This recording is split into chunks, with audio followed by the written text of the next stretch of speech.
How's it going, everyone? On Monday, the Packers ended up releasing safety James Wiggin, and then about mid-afternoon on Wednesday, the Packers were awarded a waiver claim and ended up signing offensive tackle DJ Scaife, who was released by the Miami Dolphins. Now, DJ Scaife, he was a 2023 undrafted free agent. The Dolphins apparently didn't really like what they saw from him, released him, and the Packers put a claim in, and now he's now on our team. So DJ Scaife ended up playing at the University of Miami, and he was a non-invite to the combine, but he had some decent testing scores if you're looking at it. So he ended up with a RAS score of 7.59, had an amazing 40-yard dash at 5.13, and a good 20-yard split and a decent 10-yard split at 1.81. And he had a decent vertical at 29 inches and a decent broad jump of 8.08 feet. And DJ did play 5 years at right tackle at the University of Miami.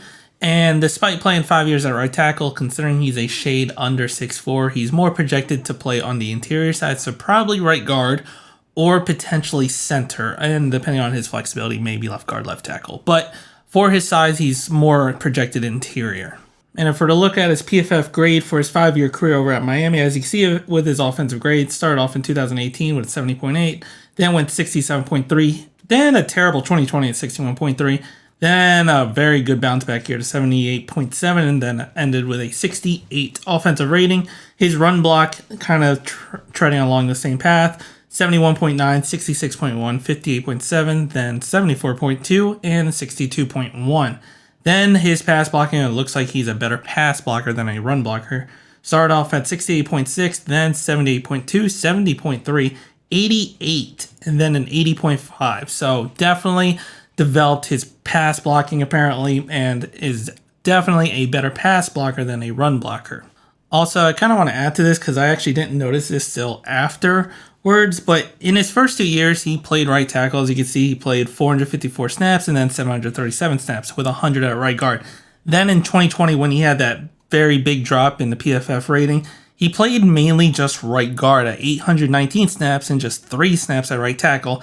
Then the following year, 656 snaps at right guard with 90 at right tackle. Then for his final year, went back to right tackle mainly with 811 snaps and 5 snaps at right guard. So if I were to take a guess, I feel like in 2020, when they switched him to right guard, it was an adjustment period for him, and he struggled with that adjustment initially. Then in 2021, the following year, once he kind of figured out the right guard, became amazing and a very good right guard for them. And then after being right guard, I guess someone at right tackle probably left the team and declared for the draft.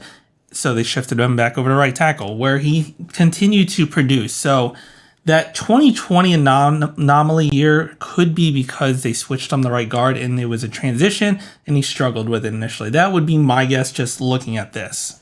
DJ Scaife does end up joining the Packers that need some competition because the offensive line, although is pretty much solidified on the left side pending a rumor trade if it would happen with David Bakhtiari. David Bakhtiari is our left tackle. Elton Jenkins will be the left guard. I don't see them changing that and trying to push him towards right tackle again.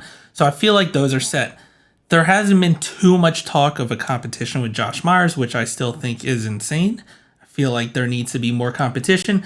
Then on the right guard side, Jon Runyan has solidified that spot very well, but he is entering a contract year, and the Packers, depending on how the offensive line is working, they do tend to shuffle this offensive line just a smidge unless you're just an amazing all-pro superstar. So Jon Runyan's spot could be up for competition or be looking towards the future. Then we have the right tackle, which is probably the most up in the air one. Yes, Yosh Nijman had that job, lost it. Zach Tom came in, did a good job, and as of right now, that probably has the highest competition, especially with Adam Stenavich stating that he's going to have a lot of competition, especially on the right side.